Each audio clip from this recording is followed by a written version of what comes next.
Era o seară caldă de vară, una dintre acelea în care aerul miroase a fân proaspăt cosit și a iarbă udă. Greierii cântau liniștit, iar focul din curtea mică trosnea domol, aruncând scântei roșii spre cerul plin de stele. Bunicul stătea pe un scaun vechi cu mâinile crăpate de muncă și privea flăcările. Pe un butuc, Ion, băiatul lui nepot, stătea cu ochii mari și curioși.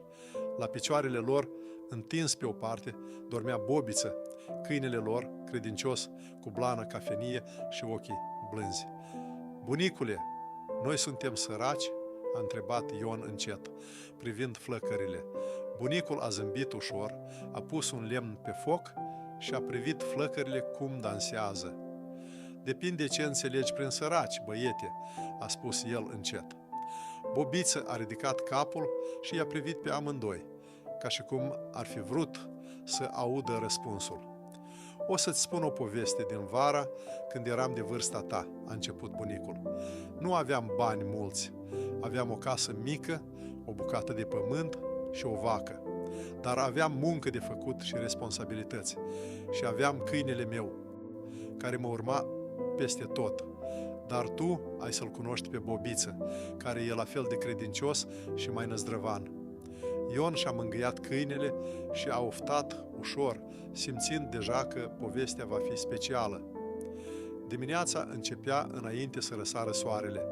Vaca trebuia dusă la pășune, grădina trebuia udată, lemnele trebuiau adunate, zi de zi, fără plângeri, fără scuze. Și atunci am învățat că nu poți fugi de muncă. Știi tu, băiete, Bobiță nu mă lăsa niciodată singur. Chiar dacă era cald sau rece, mereu mă urma peste tot, păzind vaca, paza curții și chiar și grădina. Într-o zi, vaca s-a rătăcit pe deal. Bunicul a alergat după ea, iar Bobiță lătra și alergă înainte, ghidând-o ușor spre drum. "Vezi, Ion," a spus bunicul, "Bobiță nu are bani, nu are haine, dar are responsabilitate. Știe că depindem de el." "Și atunci am înțeles," a continuat bunicul, "că fericirea nu vine din bani, vine din ce faci pentru ceilalți și din responsabilitate. Când știi că cineva depinde de tine, simți o bogăție pe care nici aurul nu ți-o poate da." Zilele au trecut. Ion învăța să-și facă treaba fără să se plângă. Bobiță îl urma peste tot. Împreună strângeau fânul, duceau vaca la pășune, adunau ouăle din coteț, udau grădina. Într-o zi, bunicul l-a trimis pe Ion să culeagă cireșele din livadă. La început s-a speriat. "E prea sus, nu pot." Bobiță stătea jos și îl privea cu ochii lui mari, parcă încurajându-l. Bunicul a zâmbit și a zis: "Fiecare om e neputincios până începe să muncească. Nu te grăbi să renunți." Ion a urcat în pom, a cules cireșe și când a coborât, coșul era plin și el se simțea mai bogat decât toți oamenii cu bani din sat. Într-o după amiază, după o ploaie scurtă, drumul spre casă era plin de noroi. Vaca aluneca, Bobiță o ghida și Ion mergea cu mâinile murdare și picioarele ude. "Bunicule, de ce trebuie să facem toate astea?" a întrebat Ion. Bunicul a zâmbit. "Pentru că munca te învață răbdarea și dacă înveți răbdarea, nimic nu te mai sperie. Omul bogat în bani poate fi sărac în suflet. Omul care face ce trebuie, zi de zi, e bogat adevărat." Într-o seară, Ion a găsit un pui de iepure rătăcit lângă pajiște.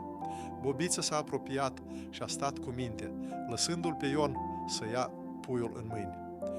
"Vezi, băiete," a zis bunicul, "responsabilitatea nu e doar pentru oameni, e pentru tot ce contează, chiar și pentru cei mici și neajutorați." Ion a ținut puiul o vreme, apoi l-a dus lângă tufele de pădure, unde era în siguranță. A simțit că a făcut ceva important și pentru prima dată a înțeles că fiecare lucru făcut cu grijă și răbdare aduce fericire. Într-o altă zi, Ion și Bobiță au adunat fânul. Era cald, transpirat, obosit, dar când au terminat, au privit grămezile de fân și s-au simțit mândri.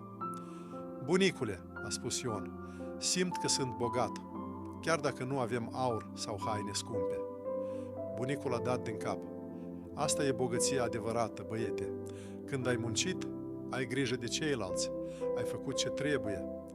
Nimic nu te poate face mai fericit. Bobiță a lătrat încet, parcă confirmând cuvintele bunicului. Seara, sub cerul plin de stele, bunicul a pus mâna pe umărul lui Ion. Ține minte, băiete, a spus el cu glas domol, nu aleargă după bani cine e bogat, aleargă după cinste, responsabilitate și muncă. Cine le are e cel mai bogat om de pe lume. Ion și-a pus capul pe genunchiul bunicului, iar Bobiță s-a întins lângă ei. Focul trosnea încet, greierii cântau în iarbă, iar vântul de vară adia lin. În acea seară, Ion a înțeles că fericirea adevărată nu se cumpără, se simte, se trăiește, se muncește.